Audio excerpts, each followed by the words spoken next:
شراکت جب کسی کاروبار یا تجارت کے لیے زیادہ سرمایہ کی ضرورت ہوتی ہے یا کئی دوست مل کر کوئی کاروبار کرنا چاہتے ہیں تو ان میں سے ہر ایک کچھ نہ کچھ سرمایہ فراہم کرتا ہے، جو مساوی بھی ہو سکتے ہیں اور غیر مساوی بھی۔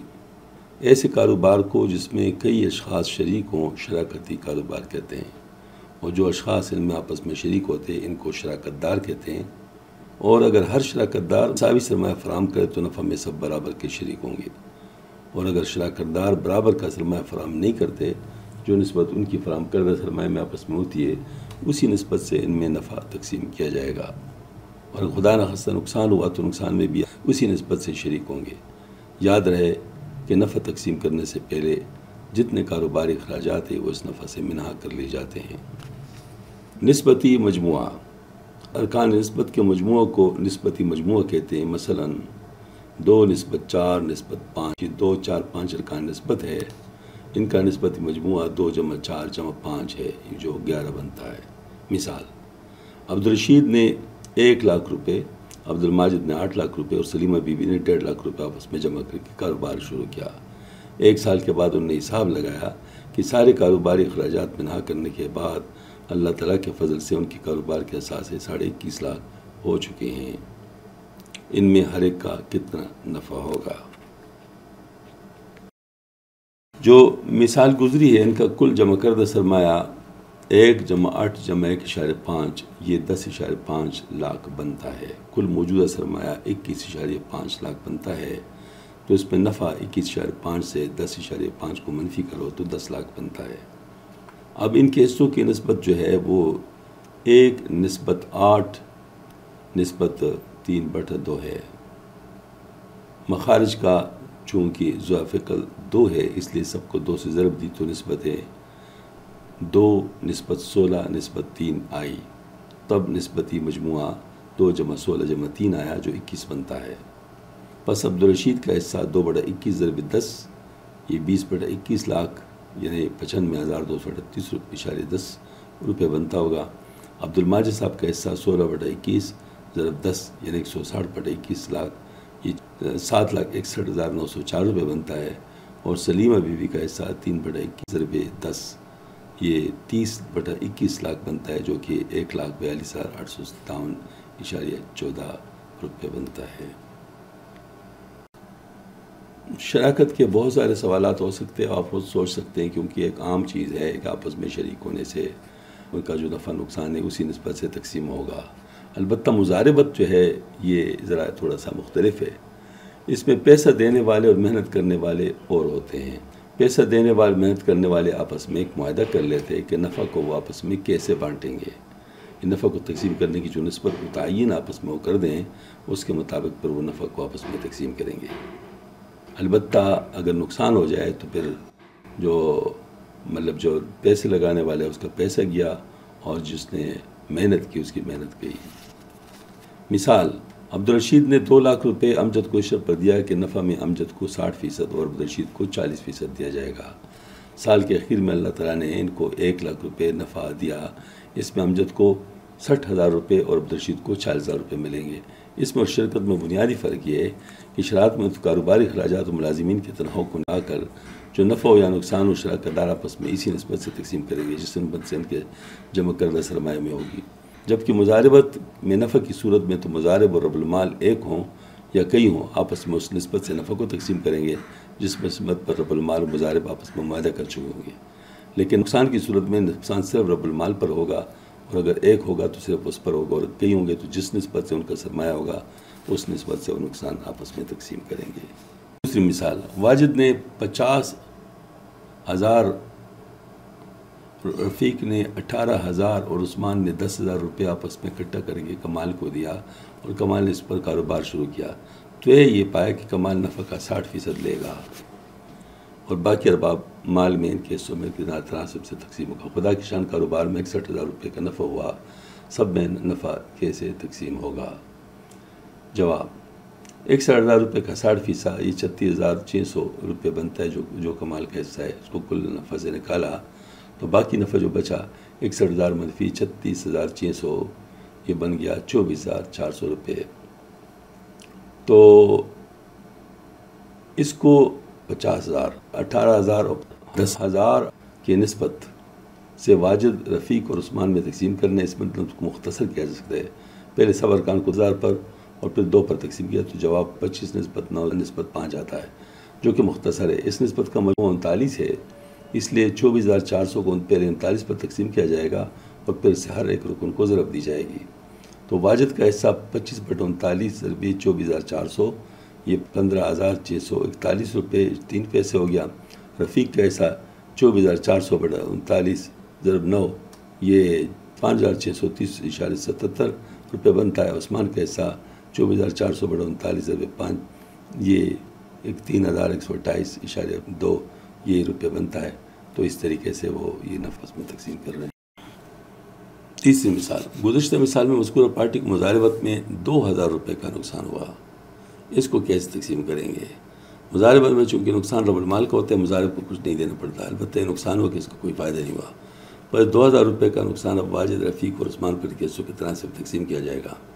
واجد کا نقصان 25/39 ضرب 2,000، یہ 1,282 روپے 41 پیسے ہو گیا. رفیق کا نقصان 9/39 ضرب 2,000، یہ 461.54 ہو گیا. عثمان کا جو نقصان ہے وہ 2,000 ضرب 5/39، یہ 256 روپے 41 پیسے ہو گیا. اوسط، کئی اعداد کے لیے ایک ایسا عدد معلوم کرنا جو ان سب کی نمائندگی کر سکے، ان کا اوسط کہلاتا ہے. اس کا طریقہ یہ کہ سارے اعداد کو جمع کر لے، پھر اس مجموعے کو ان اعداد کی تعداد پر تقسیم کرے. مثلا اعدادیہ کلاس میں 4 طلبہ کی عمریں 12 سال، 14 طلبہ کی عمریں 13 سال اور 5 طلبہ کی عمریں 14 سال کی ہیں. اعدادیہ کلاس کا اوسط عمر معلوم کرو. تو 12 سال کی عمر کے طلبہ کی سال جو ہے نا بن گئے 12 ضرب 4، چونکہ 4 طلبہ ہے اور عمریں 12 سال. 13 سال کی عمر کے طلبہ کے سال 13 ضرب 14 182 سال. 14 سال کی عمر کے طلبہ کے سال 14 ضرب 5 70 سال. کل طلبہ 5 + 14 + 4 یہ 23 بنتا ہے، جبکہ سالوں کا مجموعہ 300 سال بنتا ہے. اوسط عمر 300/23 یہ 13.04 سال تقریباً بنتا ہے. وسطانیہ، یہ اوسط کی ایک قسم ہے اور درمیانی مقدار کو وسطانی کہتے ہیں. دی گئی معلومات کو ترتیب سے رکھنے کے بعد درمیانی مقدار کو وسطانی کہیں گے. مثلا 45 36 32 39 54 50 61 44 47 کا وسطانی معلوم کرے. تو پہلے اعداد کو ترتیب سے لکھیں گے. ترتیب نمبر شمار 1 2 3 4 5 6 7 8 9. تو اس میں ترتیب میں سب سے پہلے کم جو ہے اس میں دیکھو 32، پھر اس کے بعد قریب ترین 36، پھر اس کے بعد قریب ترین 39، پھر 44، پھر 45، پھر 47، پھر 50، پھر 54، پھر 61. تو اس میں چونکہ 9 ہے ٹوٹل، تو 5واں جو ہے نا وہ درمیان میں ہے، لہٰذا 5ویں کا جو ہے 45 سال، تو 45 سال اس کی جو ہے نا وہ ہے. مثال، ریاضی کے پرچے میں 4 طلبہ نے 80 72 64 32 نمبر حاصل کیے. طلبہ کے نمبروں کا وسطانیہ معلوم کرے. درمیان میں چونکہ 2 مقداریں 64 اور 72 آتی ہے، اس لیے دونوں کا اوسط نکالا جائے گا. اس کے مجموع 136 کو 2 پر تقسیم کرے تو اس کا جواب 68 آیا. بس صحیح وسطانیہ ہے. یہ مشق نمبر 5 ہے. اس مشق نمبر 5 میں جو سوالات ہیں اس کو آپ ذرا جی لگا کے حل کر لیں اور جو میرے نام کا نمبر ہے اس پر بھیج دیں 0300 5010 542 پر. گراف، یہ 2 عددوں یا مقداروں کے تعلق کو ظاہر کرنے کا تصویری طریقہ ہے. اس طریقے سے ایک عدد کا دوسرے پر انداز ہونا بہت اچھی طرح سمجھ میں آ جاتا ہے. مثلا ایک مریض ہے، اس کو بخار ہے اور ڈاکٹر اس کے بخار کے بارے میں جاننا چاہتا ہے کہ کس قسم کا بخار ہے. اس لیے مریض کے رشتہ دار سے کہتے ہیں کہ مریض کا 8 گھنٹے کے بعد تھرمامیٹر کے ذریعے ٹمپریچر نوٹ کرو اور مجھے دکھاؤ. وہ ڈاکٹر اس کے گراف کے ذریعے سے جیسے کہ شکل میں نظر ظاہر کرتا ہے اور فوراً اس نتیجے پر پہنچ سکتا ہے کہ اس کا بخار ٹائیفائڈ ہے، نمونیا کا ہے یا کسی اور انفیکشن کی وجہ سے. اس طرح شوگر کے مریضوں کا کوئی چیز کھانے سے پہلے کچھ کھلانے کے بعد مختلف وقت سکون لیا جاتا ہے اور ان ٹیسٹوں کے نتائج کو گراف کی شکل میں وقت کے متقابل ظاہر کیا جائے. اس سے پھر پتہ چلتا ہے کہ اس کو شوگر کس قسم کی ہے. معاشیات، عمرانیات اور صنعتی میدانوں میں اس سے مدد لی جاتی ہے. ہمارے دعوت و جہاد اور کئی ایک شعبے ایسے ہو سکتے ہیں جس میں اس طریقے سے استفادہ کیا جا سکتا ہے. مثلا مدارس کے بارے میں یہ معلوم کرنا ہو کہ کتنا بڑا مدرسہ ہو تو اس کا نتیجہ بہتر ہو سکتا ہے، کیونکہ چھوٹے مدارس کے مسائل اپنے ہوتے ہیں اور بڑے مدارس کے اپنے ہیں. اب اگر ہم پہلے کلاس کی تعداد کا مشاہدہ کیا جائے، ایک اوسط درجے کے استاد کو طلبہ کی مختلف تعداد پڑھانے کے لیے دی جائے تو اس کا نتیجہ کیسا آتا ہے. اس سے جو معقول نتیجہ برآمد اور کلاس میں طلبہ کی تعداد متعین ہو تب مدرسے میں طلبہ کی تعداد کو تبدیل کر کے نتیجہ دیکھا جائے، یا مختلف تعداد کے طلبہ کو مدارس کو نتائج کا مقابلہ گراف کے ذریعے کیا جائے اور کہ کس صورت میں نتیجہ بہتر آتا ہے، اس سے گویا ہم مدارس کی بہتری کے لیے کام کر سکتے ہیں۔ مدارس کی کارکردگی دکھانے، مدارس کے بجٹ کی تیاری، مدارس کی تعلیمی قواعد کے معائنے وغیرہ کے لیے گراف کا استعمال بہت مفید ہو سکتا ہے۔ گراف کی قسمیں، گراف کی کئی قسمیں ہو سکتی ہے۔ بعض قسمیں بعض کاموں کے لیے زیادہ مفید ہوتے ہیں، چند قسمیں یہاں دی جاتی ہیں، ان کے سیکھنے سے انشاءاللہ نفع ہوگا۔ پہلی قسم لائن گراف، یہ خطی گراف ہوتا ہے، جیسے کہ شکل سے ظاہر ہے۔ اس میں ایک شہر میں مختلف سالوں میں محافظوں کی تعداد کو ظاہر کیا گیا ہے، یعنی 1410، 1411، 1412، 1413 سے 1420 تک کا گراف ہے، تو اس میں پتہ چلتا ہے کہ کیسے اوپر نیچے ہو رہا ہے۔ پائی گراف، یہ اصل میں گویا کہ ایک دائرے کے اندر، دائرے کے جو اندر جو حصہ ہے اس کو گویا کہ تقسیم کیا گیا ہے فیصد کے لحاظ سے۔ اس کا ذرا ظاہری طور پر فوری طور پر اثر ہو جاتا ہے کہ کیسی چیز ہے، یعنی اس کی ترتیب کیسی ہے۔ ایک مدرسے میں بجٹ کو کیسے تیار کیا، اس گراف کے ذریعے اس کو بآسانی ملاحظہ کیا جا سکتا ہے، ولا شروع اس کا بہت آسانی کے ساتھ جائزہ لے سکتے ہیں۔ اس طریقہ کار کو پائی گراف کہتے ہیں۔ اس میں 360 درجوں میں ہر حصے کی نمائندگی ہوتی ہے۔ مثلا تعام پر جو خرچ ہوا ہے 30%، اور طب پر 9%، اور تعمیر پر 25%، کتب پر 10%، اور مختلف جو متفرق ہے اس پر 26%۔ تو رنگوں کے اختلاف کے ذریعے سے آپس میں فرق بہت آسانی کے ساتھ ملحوظ رکھا ہے۔ بار گراف یا پٹی دار، ایک مدرسے مختلف جماعتوں میں کتنے طلبہ کی تعداد کو جماعت وار دکھایا گیا ہے، اس طریقہ کار کو پٹی وار گراف کہتے ہیں۔ اس سے مدرسے کی کارکردگی کا بھی اندازہ ہو سکتا ہے۔ مدرسے مختلف سالوں میں طلبہ کی تعداد کا گراف۔ جڑواں پٹیوں کا گراف، بعض دفعہ 2 یا 2 سے زیادہ چیزوں کو کسی مقصد کے لیے بیک وقت دیکھنا ہوتا ہے، جیسے کہ کم سے کم اور زیادہ سے زیادہ جائرات مختلف مہینوں میں۔ اس طریقہ کو جڑواں پٹیوں کا گراف کہتے ہیں۔ تو یہ کم سے کم اور زیادہ سے زیادہ درجات، زیادہ سے زیادہ درجات جو ہے نا وہ سبز رنگ میں ہے، اور کم سے کم درجات سرخ رنگ میں ہیں۔ تو اس کو مہینوں کے حساب سے دیکھا گیا ہے کہ جون میں سب سے زیادہ گرمی والا، اور دسمبر اور جنوری میں بہت کم ہے۔ یہ مشق نمبر 6 ہیں، اور اس میں جو سوالات ہیں اس کو بھی اچھی طرح کر لیں، اور میرے پاس پھر اس کے جوابات بھیج دیں۔ اعداد کی قوت نما، کسی عدد کی قوت نما 1 ہو تو جواب وہی عدد ہوتا ہے۔ مثلا 45 کی قوت نما 1 ہے تو یہ 45 ہی ہوگا۔ اگر اس کی قوت نما 2 ہو تو اس کا مربع ہوگا، یعنی گویا تو 45 ضرب 45، اس کا مطلب یہ ہو کہ 45 کو 45 کے ساتھ ضرب دی گئی ہے۔ بس 45 کی قوت نما 2 ہو تو اس کا جواب 2025 بنتا ہے، جو کہ اس کا مربع ہے۔ 45 کی قوت نما 3 ہو تو جیسے کہ عمل میں دیکھا، اس کا جواب 91,125 بنتا ہے۔ 45 کی قوت نما 1 45، 45 کی قوت نما 2 تو 45 ضرب 45، اور 45 کی قوت نما 3 تو 45 ضرب 45 ضرب 45، 91,125 بنتا ہے۔ کیلکولیٹر میں اس کے استعمال کے لیے خاص بٹن ہوتا ہے جس پر ایکس کی قوت نما وائی لکھا ہوتا ہے۔ اس میں ایکس تو وہی عدد ہے جس کی قوت معلوم کرنی ہے، اس کو اساس کہتے ہیں، اور وائی اس کی قوت نما ہے۔ بس اس کا طریقہ یہ ہوگا کہ پہلے کیلکولیٹر پر اساس لکھا جائے، پھر اسی بٹن کو دبایا جائے، پھر کیلکولیٹر پر اس کی قوت نما لکھی جائے، اور پھر مساوی کا بٹن دبا دی جائے تو جواب آ جائے گا۔ مثلا 45 کی قوت نما 4 ہو تو پہلے کیلکولیٹر پر 45 لکھا، پھر اس پر وائی بٹن دبایا، پھر 4 لکھا، پھر مساوی کا بٹن دبایا تو جواب 41,625 بنتا ہے۔ یاد رکھیے کہ کسی بھی عدد کی قوت نما اگر 0 ہو تو 1 کے برابر ہوتا ہے۔ نما کا ضربی معکوس، کسی عدد کا کوئی بھی قوت نما لیا تو اس سے جو عدد بنے گا اس کو پھر دوبارہ اسی عدد کی طرف لوٹانا ہو تو اس حاصل کے قوت نما کا پہلے قوت نما کا ضربی معکوس بنا دے۔ مثلا 2 کی قوت 4 مساوی 16 ہوتا ہے، بس میں چونکہ قوت نما 4 ہے اس لیے 4 کا ضربی معکوس یعنی 1/4 بنا دیا جائے تو 16 کی قوت نما 1/4 یہ تو ہوگا، یعنی جس سے شروع کیا تھا اسی پر آ جائے گا۔ کسی بھی عدد کو قوت نما اگر کسی اور عدد کا ضربی معکوس ہو تو اس کے لیے x/y کا بٹن ہو سکتا ہے، وہ یوں بھی کہ پہلے اساس لکھا جائے، پھر x/y کا بٹن، پھر اس کے عدد کو لکھ کر جس کا ضربی معکوس لینا ہو اس کا 1/x بٹن دبا دے۔ 1/x بٹن بھی ہوتا ہے کیلکولیٹر میں، پھر مساوی کا بٹن دبائے۔ چونکہ عدد جو 25 کا جذر جب ہم معلوم کرتے تو اس سے مراد یہ ہوتا ہے کہ وہ عدد معلوم کیا جائے جس کا قوت نما اگر 2 ہو تو اس کا جواب 25 ہو، بس 5 وہ عدد ہے جس کا قوت نما اگر 2 لیا تو اس کا جواب 25 ہو جائے گا. یعنی 25 قوت نما کا اگر 2 ضرب معکوس لیا جائے تو جواب آنا چاہیے.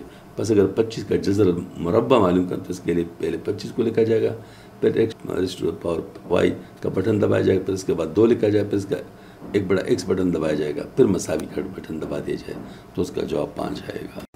قوت نماؤں کے لیے بہت مفید قوانین ہیں. 2 قاعدے ہیں.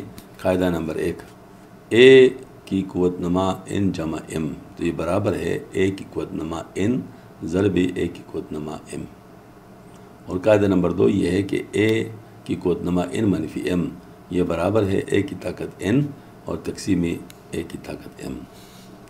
قوت نما اشاریہ میں جب یہ پتہ چلے کہ قوت نما کچھ بھی ہو سکتا ہے تو اشاریہ میں بھی قوت نما لیا جائے. مثلا 9 کا قوت نما 2.5 ہو تو اس کا جواب 243 آئے گا. اشاری قوت نما کا مطلب اگر قوت نما پورا نہ ہو بلکہ وہ 2 پورے اعداد کے درمیان کسر والا ہو جیسے کہ 2.5 ہو تو اس کو اشاری قوت نما کہیں گے. مطلب جبالت 2 قوانین کے مطابق کسی اساس کی قوت نما کے 2 حصے کیے جا سکتے ہیں. بس اگر اساس 9 ہو تو ان میں قانون نمبر 1 کے مطابق ہم یوں لے سکتے ہیں، یعنی اساس 9 کی طاقت 2.5 مساوی 9 2 جمع اشاریہ 5 مساوی 9 کی طاقت 2 ضرب 9 کی طاقت اشاریہ 5 لہٰذا 81 یہ مربع ہو گیا 81 اور دوسرا جذر مربع ہو گیا وہ 9 کی طاقت اشاریہ 5 گویا کہ 3 بن گیا تو 243 بن جاتا ہے. یا قانون نمبر 2 کے مطابق ہم یوں لے سکتے ہیں 9 کی طاقت 2.5 مساوی ہے 9 کی طاقت 3 منفی اشاریہ 5 تو 9 کی طاقت 3 تقسیم 9 کی طاقت اشاریہ 5 پس 729 9 کی طاقت 3 ہے اور 9 کی طاقت اشاریہ 5 جو ہے وہ 3 ہے تو 729 کو جب 3 پر تقسیم کیا گیا تو وہی 243 آتا ہے. لیکن اس تکلف کی اب ضرورت نہیں ہے کیونکہ بٹن کے استعمال سے ہم پہلے 9 لکھ کر پھر x پر y بٹن دبا کر اس کے بعد 2.5 لکھنے کے بعد مساوی کا بٹن دبانے سے بالکل ہی جواب حاصل کر سکتے ہیں. یہ پرانے طریقے میں استعمال ہوتا تھا جب پہلے جو ہے گراف کے ٹیبل استعمال ہوتے تھے. یاد رکھیے تو اگر اشاریہ 5 ہو تو اس کا مطلب جذر مربع ہوتا ہے. پس ہم نے 9 کا جب قوت نما اشاریہ 5 لیا تو اس کا مطلب یہ ہوتا ہے کہ ہم 9 کا جذر مربع معلوم کرنا چاہتا ہے. اس سے معلوم ہو کہ قوت نما جب کسر بھی ہو تو اس کی افادیت ہے. پہلے وقت میں جب کسر میں قوت نما ہوتا ہے اس کا معلوم کرنا اتنا آسان نہیں تھا. اس کے لاگرتم کا طریقہ استعمال ہوتا ہے جس کا ذکر قریب آ رہا ہے، لیکن اب کیلکولیٹر کے ذریعے اس کا معلوم کرنا اتنا مشکل نہیں ہے جیسے کہ اوپر بیان سے ظاہر ہوا. منفی قوت نما کا مطلب یہ ہوتا ہے کہ اس کو پہلے مثبت مان کر ساس کا قوت نما پھر 1 کو اس کا جواب پر تقسیم کیا ہے، مثلا 1/2 کی طاقت 4 یعنی یہ بھی بن سکتا ہے. لوگرتم لوگ جیسے کہ پہلے ذکر ہوا لوگرتم پہلے بہت بڑے اعداد اور بہت چھوٹے اعداد کے حساب کے لیے استعمال ہوتا تھا. اب چونکہ کیلکولیٹر آنے کی وجہ سے اس کی ضرورت تو نہیں رہی، لیکن گراف کے لیے اس کی افادیت بدستور قائم ہے کیونکہ گراف میں اگر بڑی مقدار ظاہر کرنی ہو تو عام گراف کے ذریعے اس کو ظاہر کرنا مشکل ہوتا ہے. نیز بعض سائنسی عملیات میں مقداروں کا تعلق جب سادہ گراف پر ظاہر کیا تو منحنی خطوط بن جاتے ہیں اور لوگ کی صورت میں سیدھے خطوط بن سکتے ہیں جس کا استعمال میں فائدہ ہوتا ہے. بس اگر 2 کی طاقت 3 ہو تو یہ 8 بن جاتا ہے جس کو 2 کی طاقت 3 مساوی 8 لکھا جاتا ہے. اور اگر 10 کی طاقت 3 ہو تو یہ 1000 بن جاتا ہے جس کو 10 کی طاقت 3 مساوی 1000 لکھا جاتا ہے. اس میں پہلی صورت میں اساس 2 ہے جبکہ دوسری صورت میں اساس 10 ہے. اگر ہم اس کو لوگ کی صورت میں لکھنا چاہیں تو پہلی صورت کو 2 اساس 8 کا لاگ جو کہ 3 لکھیں گے اور دوسری صورت میں 1000 کا جو لاگ ہے 10 کے بنیاد پر وہ 3 آ جاتا ہے کیونکہ اس میں جو اصل میں جواب ہمارے پاس اس کا قوت نما ہی آ جاتا ہے چونکہ 2 کی طاقت 3 ہے. جب ہم 2 کی طاقت 3 لیتے ہیں تو اس میں اساس تو 2 ہے اور 3 اس کی قوت نما ہے تو یہاں پر جواب جو آتا ہے اس کے حساب سے جو بنتا ہے اس کا لاگ اگر ہم 10 کا لے لیں تو وہی قوت نما جواب آتا ہے. اس میں بالکل نظر ہے کہ پہلے صورت میں اساس کو 2 لکھا گیا اس کے بعد 8 کا لوگ 3 ہے اور دوسری صورت میں اساس 10 ہے اس کے مطابق 1000 کا لوگ 3 ہے. اگر 10 کے اساس پر 1200 کا لوگ معلوم ہے تو اس کے لیے پہلے کیلکولیٹر پر 1200 لکھیں پھر لاگ کے بٹن پر انگلی رکھیں تو اس کا جواب 3.0791 آئے گا. یہی اس کا لوگ ہے جس میں 3 تو خاصا ہے اور 0.0791 منٹی سے اس کو کہتے ہیں. اصل میں دیکھا جائے تو یہ 10 کی وہ قوت نما ہے جس سے 10 کی طاقت 1200 بن جاتی ہے.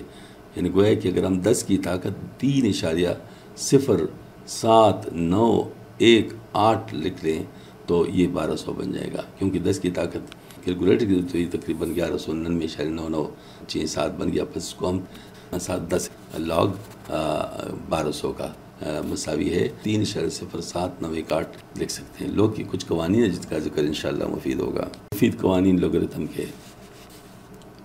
اس کو اگر میں انگریزی میں کہوں تو اس طرح ہوگا کہ log on the base a of BC مساوی ہے log on the base a of B جمع log on the base a of C، یعنی BC کا log A بیس پر برابر ہے B کا log A بیس پر جمع C کا log A بیس پر، جبکہ قاعدہ نمبر 2 بتاتا ہے کہ log on the base A of B by C مساوی ہے log of B on the base A minus log of C on the base A، یعنی گویا کہ ہم لکھ سکتے ہیں کہ B بٹ C کا log A بیس پر برابر ہے B کا log A بیس پر منفی C کا log A بیس پر، اور قاعدہ نمبر 3 جو ہے وہ log on the base B raised to the power n is equal to n log A B، مطلب گویا کہ ہم کہہ سکتے ہیں کہ B کی طاقت n وہ A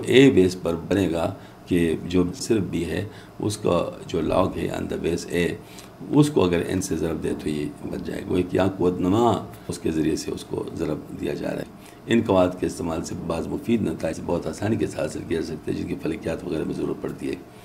مثلا log on the base A of 1 by m مساوی ہے log on the base A of m minus 1، اور یہ برابر ہے -1 log on the base A of m، یا یہ برابر ہے منفی log A on the base m۔ یہ قاعدہ 3 کے ذریعے ممکن ہوا، یعنی log on the base A 1/m مساوی ہے، کیونکہ 1 اوپر ہے اور m نیچے ہے تو یہ اس قاعدہ نمبر 2 کے لحاظ سے لکھ رہے ہیں log on the base A of 1 minus log on the base A of m، تو یہ برابر ہے -log of m on the base A۔ یہ قاعدہ نمبر 2 کے ذریعے سے ممکن ہوا۔ قدرتی log، جس لوگ میں اساس 2.718281828428459 تو اس کو قدرتی log کہتے ہیں۔ کیلکولیٹر پر اس کو ln سے ظاہر کیا جاتا ہے۔ اس کے اپنے سائنسی فوائد جن کی تفصیل کا موقع نہیں، کبھی ضرورت پڑے تو اس کو ذہن میں رکھا جائے۔ کیلکولیٹر کے موجود میں چونکہ حسابات میں اب لوگ کی ضرورت نہیں پڑتی، اس لیے مزید تفصیلات کی بھی ضرورت۔ یہ مشق نمبر 7 ہے، تو اس کو بھی حل کر کے جوابات ہمارے پاس بھیج دیجیے۔ مطلوبہ نمبر راج الوقت نظام اوزان کے مطابق عربی پیمانے۔ یہ جدول بہت مفید جدول ہے جس کے ذریعے سے جو 3 نظام آج کل ہمارے ہاں چلتے ہیں، ایک تو عربی یعنی فقہی پیمانہ ہے، اور دوسرا برطانوی نظام جو برطانیہ میں نظام چلتا تھا، اور تیسرا جو آج کل موجودہ راج الوقت اشاری نظام وہ جو چلتا ہے۔ ان کا آپس میں اگر ضرورت پڑ تبادلہ کرنے کا تو اس ٹیبل کے ذریعے سے ہم معلوم کریں۔ ویسے کیلکولیٹر پر آج کل ایسے ایپس بھی ملتے ہیں جس کے ذریعے سے ہم براہ راست تبدیل کر سکتے ہیں۔ قرات کا لفظ ماشاءاللہ کافی لوگوں نے سنا ہوگا۔ یہ 1.8 رتی کے برابر ہے، جو دوسرے لفظ میں 218.7 ملی گرام کا بنتا ہے۔ دانق یا وانگ یہ 7.2 رتی کا ہوتا ہے اور 874.8 ملی گرام کا ہوتا ہے۔ درہم یہ 25.2 رتی کا ہوتا ہے، جبکہ یہ 3.168 گرام بنتا ہے۔ مسقال یا دینار یہ 4.5 ماشا کے برابر ہے، 4.374 گرام کے برابر ہوتا ہے۔ رتل بغدادی یہ 34 تولہ 1.5 ماشا بنتا ہے، یہ 398.34 گرام بنتا ہے۔ مد یا من 13.65 چٹانک کا ہوتا ہے اور یہ 796.68 گرام کا بنتا ہے۔ یہ اوقیہ جو ہے یہ 10.5 تولہ کا ہے اور 122.472 گرام کا بنتا ہے۔ صاع بحساب درم یہ 273 تولہ کا ہے تو 3.184272 کلو گرام کا بن جاتا ہے۔ نصف سا یہ 136.5 تولہ، یہ 1.592136 کلو گرام بنتا ہے۔ صدقہ فطر گندم احتیاطی جو ہے وہ 140.25 تولہ بنتا ہے اور یہ 1.635876 کلو گرام بنتا ہے۔ صدقہ فطر کا حساب کرنا ہو تو اس کے ساتھ ہمیں حساب کرنا چاہیے۔ چاندی کا نصاب یہ 52.5 تولہ بنتا ہے اور 612.36 گرام ہوتا ہے۔ سونے کا نصاب 7.5 تولہ ہے، یہ 87.48 گرام بنتا ہے۔ مار کی جو کم از کم مقدار بتائی گئی ہے وہ 31.5 ماشا چاندی کا ہے، یعنی 30.618 گرام چاندی. آج کل اگر 718 سے ضرب دے تو حساب لگا دیں. وہ آج کل بھی بعض لوگوں پر مار کی مقدار 50 روپے رکھی جاتی ہے. یہ غیر شرعی مار ہے. جو کم سے کم مار مقدار ہے وہ اتنے کے برابر ہونا چاہیے. مار فاطمی 131.25 تولہ چاندی کے برابر ہے. 1.5309 کلو گرام. اس کا بھی استحصال کیا جاتا ہے. لوگ کہتے ہیں جب مار فاطمی رکھتے ہیں لیکن پھر اس کا حساب نہیں رکھتے. دیت کی مقدار یہ 2625 تولہ چاندی یہ 30.618 کلو گرام چاندی بنتا ہے. اور کرباس یہ 18 انچ نصف گز یا نصف گز یہ 45.72 سینٹی میٹر ہوتا ہے. مسافت قصر میدانی علاقوں میں 48 میل جبکہ یہ بنتا ہے 77.248512 کلو میٹر.